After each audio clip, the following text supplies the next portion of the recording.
Hello and welcome friends, আমার নাম কুশল কুমার কবি। তো আজকে যে আমরা টপিকটা ডিসকাস করব সেটা হচ্ছে আমরা দুটো জিনিস আজকে আমরা দেখব।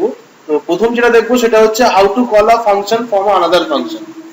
একটা ফাংশন থেকে আর একটা ফাংশনকে কি করে কল করা হয় তো সেটা আমরা দেখবো। ইটস ভেরি সিম্পল, দেখালেই আপনারা বুঝতে পারবেন। তো ফার্স্ট আমি একটা ফাংশন ক্রিয়েট করব। Let me create a function. তো ফাংশন ক্রিয়েট করার জন্য আমি একটা ফাংশন কিওয়ার্ড নিলাম। সাপোজ আমার প্রথম ফাংশনের নাম যে টেস্ট1। এটা হচ্ছে আমার প্রথম ফাংশনের নাম।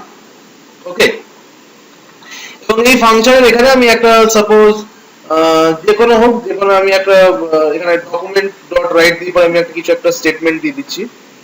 আর যেটা আমি এখানে লিখবো যে দিস ইজ টেস্ট1 ফাংশন, এরকম কিছু আমি একটা জিনিস লিখে দিচ্ছি।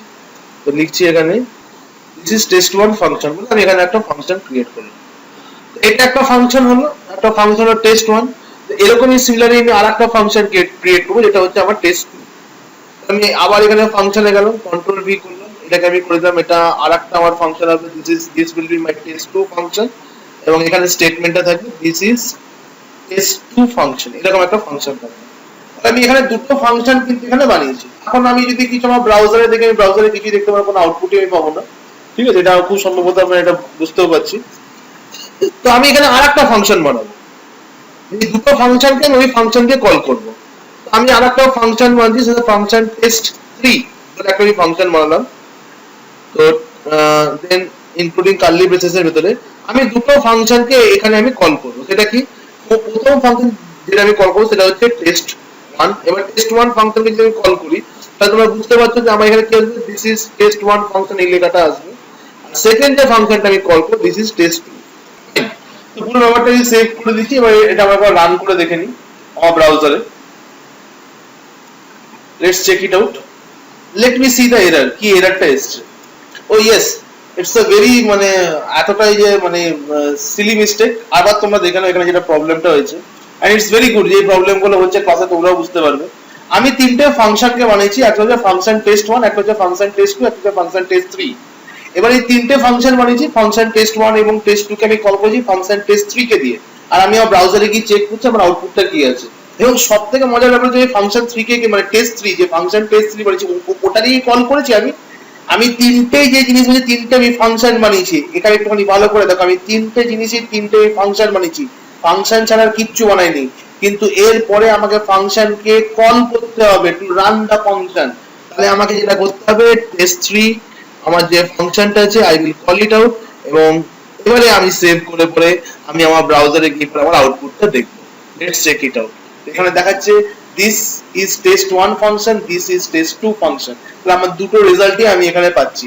কি কি কিভাবে এক্সিকিউশনটা হয়েছে, আমি টেস্ট3 ফাংশনকে কল করেছি, টেস্ট3 ফাংশন কি দিচ্ছে, টেস্ট1 ফাংশনকে কল করে টেস্ট1 ফাংশনকে যখন কল করেছে তখনই বলছে আচ্ছা ডকুমেন্ট ডট রাইট আমাকে এটা স্ক্রিনে ডিসপ্লে করতে হবে, দিস ইজ টেস্ট1 ফাংশন। আবার টেস্ট3 ফাংশন থেকে টেস্ট2 আছে, আবার টেস্ট2 ফাংশনকে ও তাহলে কল করেছে। এখানে দেখতে পাচ্ছি দিস ইজ টেস্ট2 ফাংশন, এখানে মানে যে ডকুমেন্ট ডট রাইট স্ক্রিনে এটাকে ডিসপ্লে করতে হবে। তা আমি যেটা দেখলাম, দেখো আমি দুটো ফাংশন বানিয়েছিলাম, থার্ড একটা ফাংশন বানিয়েছিলাম এবং প্রথম দুটো ফাংশনকে থার্ড ফাংশনকে দিয়ে পরে আমি কিন্তু কল করেছি। তো এরকম আমরা ফাংশনকে একটা ফাংশনের ভেতর থেকে আরেকটা ফাংশনকে আমরা কল করতে পারি।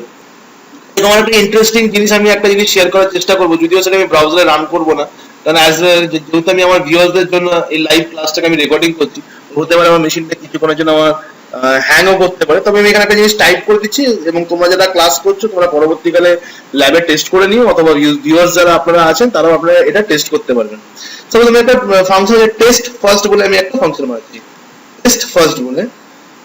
এবং এই ফাংশনটার ভেতরে আমি একটা স্টেটমেন্ট ডিক্লেয়ার করি document dot right. Document dot right এর ভেতরে যেটা আমার স্ক্রিনে ডিসপ্লে হবে সেটা হচ্ছে টেস্ট ফার্স্ট কথাটা আমার স্ক্রিনে আসবে, এই জিনিসটা আমার স্ক্রিনে আসবে। ফাইন। এরপরে যেটা করছি আমি সিমিলারলি আরেকটা এরকমই একটা ফাংশন নিয়ে করব, আমি তৈরি করব, যেটা হচ্ছে তোমাদের কন্ট্রোল, আমি এটাকে সি করে কপি করে নিই। এখানে হচ্ছে টেস্ট সেকেন্ড বলে আমি একটা ফাংশন বানাবো, মানে দুখানা ফাংশন হবে, একটা টেস্ট ফার্স্ট, একটা টেস্ট সেকেন্ড। সেটাকে আমি লিখছি টেস্ট সেকেন্ড, এটা আমার স্ক্রিনে ডিসপ্লে হবে। এবং এতদূর খুবই সিম্পল, তোমরা নিজেরাও বুঝতে জিনিসটা কি হচ্ছে। এবারে টেস্ট ফার্স্ট যে আমার যেটা আমার ফাংশনে ক্রিয়েট করছি, টেস্ট ফার্স্ট থেকে আমি একটা ফাংশনকে কল করবো, দ্যাট ইজ টেস্ট সেকেন্ড। এই ফাংশন থেকে আমি কিন্তু কল করবো, প্যারেনথেসিস অ্যাড করা হয়নি, করে দিলাম। এই ফাংশন থেকে আমি কল করবো। যখনই আমি টেস্ট ওয়ান ফাংশনকে কল করবো, প্রথমে এই লেখাটা উঠবে, তারপর টেস্ট সেকেন্ড লেখাটা মানে টেস্ট সেকেন্ড ফাংশনকে কল হবে। তাহলে এই টেস্ট সেকেন্ডের যেটা আছে কি আছে, টেস্ট সেকেন্ড এই লেখাটা আমার স্ক্রিনে চলে আসবে, অ্যাজ সিম্পল অ্যাজ দ্যাট। যখনই আমি আবার এইদিকে টেস্ট সেকেন্ডে যখন এক্সিকিউট করবে, এখানে আবার আমি টেস্ট ফার্স্ট আমি ফাংশনটাকে কিন্তু আবার আমি কল করব। ফাইন, টেস্ট ফার্স্ট ফাংশনটাকে আমি আবার কল করব। তাহলে কি হচ্ছে, প্রথমে টেস্ট ফার্স্ট ফাংশন মানে যেটাকেই হোক না কেন, আমি মানে পুরো স্ক্রিপ্টে এইভাবে দেখাবো।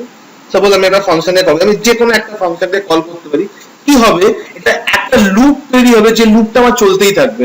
প্রথমে টেস্ট ফার্স্ট, তারপর টেস্ট সেকেন্ড, আবার টেস্ট ফার্স্ট, আবার টেস্ট সেকেন্ড, আবার টেস্ট ফার্স্ট, আবার টেস্ট সেকেন্ড, এইভাবে আমার চলতে থাকবে, লুপ ক্রিয়েট হয়ে যাবে এবং নেভার এন্ডিং লুপ। যতক্ষণ আমার ব্রাউজার এই লুপটাকে টানতে পারবে ততক্ষণ পর্যন্ত test first test second, test first test second, এটা আমার স্ক্রিনে কিন্তু, যেটা আমার ডকুমেন্ট ডট রাইট দিয়ে লেখা আছে, সেটা কিন্তু আমার স্ক্রিনে ডিসপ্লে হতে থাকবে। ঠিক আছে, আমি যদি এখান থেকে ডাকি, আমি সাপোজ ডাকছি টেস্ট ফার্স্ট, আমি কি বল, আমি রিস্কটা নেবো এটা ইয়ে করার জন্য, একবার রান করার জন্য, ব্রাউজারে দেখার জন্য। তো দেখো আমি একবার ট্রাই করছি, দেখি, লেটস সি হোয়াটস হ্যাপেন। তো আমি এখানে কি করছি, টেস্ট ফার্স্ট একটা ফাংশন আছে, ডকুমেন্ট ডট রাইট, বুঝতে পারছি কি আছে, ওখান থেকে টেস্ট সেকেন্ডকে ডাকছি, টেস্ট সেকেন্ড যে রান করবে ও আবার টেস্ট ফার্স্টকে কিন্তু কল করবে। এইভাবে first second first second first second এরা একে অপরকে কিন্তু কল করতেই থাকবে। ঠিক আছে, তো let's try it out in my browser. আমি ব্রাউজারে যাচ্ছি, দেখি কি হচ্ছে। ও জাস্ট লুক অ্যাট ইট। এটা কি বন্ধ হয়েছে না? আমার আশা করি বন্ধ হয়ে গেছে। ফাইন, আমার ব্রাউজার কত দূর এটা এগিয়েছে তার জন্য বুঝতে পারছো, মানে কতবার এই লুপটা রান করেছে। Just see the loop, huge, it's huge. ঠিক আছে, এবং এটা ভালো যে আমার ব্রাউজারটা হ্যাং করে যায়নি বা কিছু একটা এরকম কিছু ঘটেনি। ঠিক আছে, নইলে আমাকে রেকর্ডিংটা ইমিডিয়েট স্টপ করতে হতো। আমি জানি না আমাকে আরো আবার ভাবে কিভাবে মানে সময় হতো কিনা। বাই দ্য ওয়ে, তো we are safe now। তা আমি আসছি এখানে।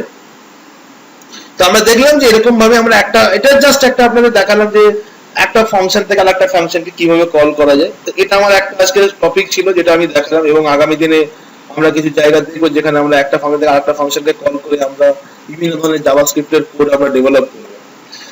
অ্যাপার্ট ফ্রম দিস আরেকটা জিনিস আজকে বলে দেবো, সেটা হচ্ছে আমরা ভেরিয়েবল নিয়ে পড়াশোনা করেছি। একটা হচ্ছে গ্লোবাল ভেরিয়েবল, দু ধরনের হয়, একটা হচ্ছে গ্লোবাল ভেরিয়েবল, একটা হচ্ছে লোকাল ভেরিয়েবল। তো আমরা জেনারেলি এখনো পর্যন্ত যে জিনিসগুলো দেখে এসেছি বা যে ফাংশন গুলো আমরা ক্রিয়েট করেছি, মানে ভেরিয়েবল যেগুলো আমরা ইউজ করেছি, এই সবকটাই আমরা কিন্তু লোকাল ভেরিয়েবল ইউজ করেছি। এখানে কিন্তু কোনো রকম গ্লোবাল ভেরিয়েবল আমরা ইউজ সেই অর্থে করিনি, আমার তো মনে পড়ছে না। তো এখানে কি হচ্ছে যে লোকাল ভেরিয়েবল কি হচ্ছে, লোকাল ভেরিয়েবলটা শুধুমাত্র আমার এই ফাংশনটা ইউজ করতে পারবে, ফাংশনের বাইরে আমি কিন্তু এই ভেরিয়েবলটাকে ইউজ করতে পারবো। I cannot use that variable outside my function।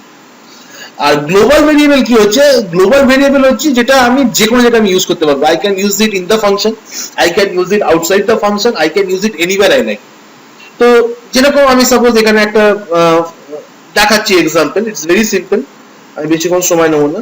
তো ফাংশন, আমি একটা ফাংশন ক্রিয়েট করছি, প্লে বলে আমি একটা নর্মাল ফাংশন এখানে ক্রিয়েট করছি। বলে আমি একটা নর্মাল ফাংশন ক্রিয়েট করলাম, এবং এর ভিতরে আমি একটা ভেরিয়েবল ক্রিয়েট করছি var বলে, সাপোজ মিউজিক বলে আমি একটা ভেরিয়েবল ক্রিয়েট করলাম। যে ভেরিয়েবলটাই আমি ভ্যালুটা রাখবো, দ্যাট ইজ গিটার বলে আমি একটা ভ্যালু যেটা আমি মিউজিক ভেরিয়েবলের ভেতর রাখলাম। ঠিক আছে, এবার আমি লিখছি ডকুমেন্ট ডট রাইট, আমরা দেখতে পাচ্ছি এখানে যেটা করবো, আমি এখানে লিখছি আই লাভ টু প্লে, আমি প্লে করতে ভালোবাসি। আমি এখানে একটা স্পেস দিয়ে দিই, তারপরে এখানে প্লাস চিহ্ন দিয়ে আমি মিউজিক ভেরিয়েবলটাকে লিখছি। তো এখানে আউটপুটটা কি আসা উচিত এটা আমাকে আর তোমাদেরকে বলতে হবে না, you are very clever to understand যেখানে আউটপুটটা কি আসবে। তো যেটা আমি এখানে লিখলাম, I love to play guitar, আমার গিটার বাজাতে ভালো লাগে, এরকম আমি একটা স্টেটমেন্ট এখানে লিখছি। ঠিক আছে, তো এবার যদি আমি প্লে এই ভেরিয়েবলটাকে যদি আমি কল করি, সরি ফাংশনটাকে যদি আমি কল করি, তাহলে কি হচ্ছে, তাহলে অটোমেটিক আমার এটা স্ক্রিনে কিন্তু চলে আসবে I love to play guitar, মানে মিউজিক যেটা ভেরিয়েবল তার ভ্যালু হচ্ছে guitar, I love to play guitar, এই লেখাটা আমি দেখতে পাবো। এবার যদি আমি কখনো এখানে একটা কিছু সাপোজ লিখি যে ডকুমেন্ট ডট রাইট দিয়ে করে, আমি দেখানোর জন্য বলছি এটা, ডকুমেন্ট ডট রাইট, এবং এখানে যেটা লিখছি সেটা হচ্ছে আই প্লে, যেটা হবে সেটা হচ্ছে যে এভরিডে, আই সাপোজ আমি ডকুমেন্ট ডট রাইট দিয়ে দিলাম, আরেকটা আমি জিনিস করলাম যে আই প্লে মিউজিক এভরিডে, মানে আরেকটা আমি স্টেটমেন্ট এখানে লিখলাম। এখানে কিন্তু আমি একটা ভেরিয়েবল ইউজ করছি, সেম ভেরিয়েবল যেটা হচ্ছে মিউজিক। এবার খুব ভালো করে জায়গাটা বুঝতে হবে, আমি এখানে দেখো ফাংশন একটা প্লে ক্রিয়েট করেছি, প্লে এর ভিতরে কিন্তু একটা ভেরিয়েবল ক্রিয়েট করেছি প্যারেনথেসিসের ভেতরে, যে কার্লি ব্রেসেসের ভেতরে, সরি, যে ভেরিয়েবল মিউজিক বলে আমি একটা ভেরিয়েবল কিন্তু এখানে আমি ক্রিয়েট করেছি। এই মিউজিক যে ভেরিয়েবলটা, যেটা কার ভেতরে আছে, প্লে ফাংশনের ভেতরে আছে। তো আমি প্লে ফাংশনের ভেতরেই কিন্তু আবার আমি একটা ডকুমেন্ট ডট রাইট একটা স্টেটমেন্ট ইউজ করি, যেখানে আমি ভেরিয়েবল মিউজিকটাকে ইউজ করেছি।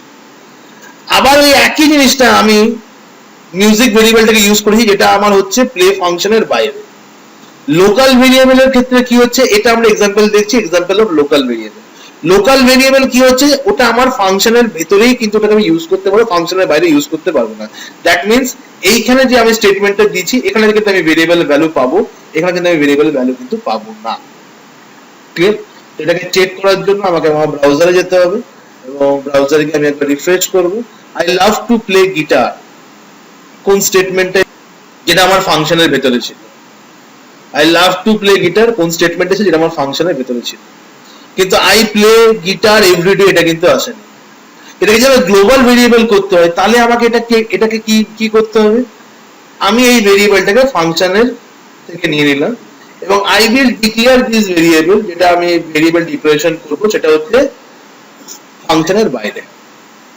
এবার কি হচ্ছে, এই যে ভেরিয়েবলটা আছে, এই ভেরিয়েবলটা কিন্তু আমার ফাংশনের বাইরে আছে। তো এটা না, এটা হচ্ছে এখন আমার কাছে একটা গ্লোবাল ভেরিয়েবল, এটা আমি ফাংশনের ভেতরেও ইউজ করতে পারি, এটা আমি ফাংশনের বাইরেও ইউজ করতে পারি। এটা হচ্ছে আমার global variable, the variable that can be used in the function as well as outside the function, সেটা হচ্ছে আমার গ্লোবাল ভেরিয়েবল, এবং সেটা কখনো আমার ফাংশনের ভেতরে থাকতে পারে না। ফাংশনের ভেতরে থাকলে পরে ওটা আমি within the function I have to use it.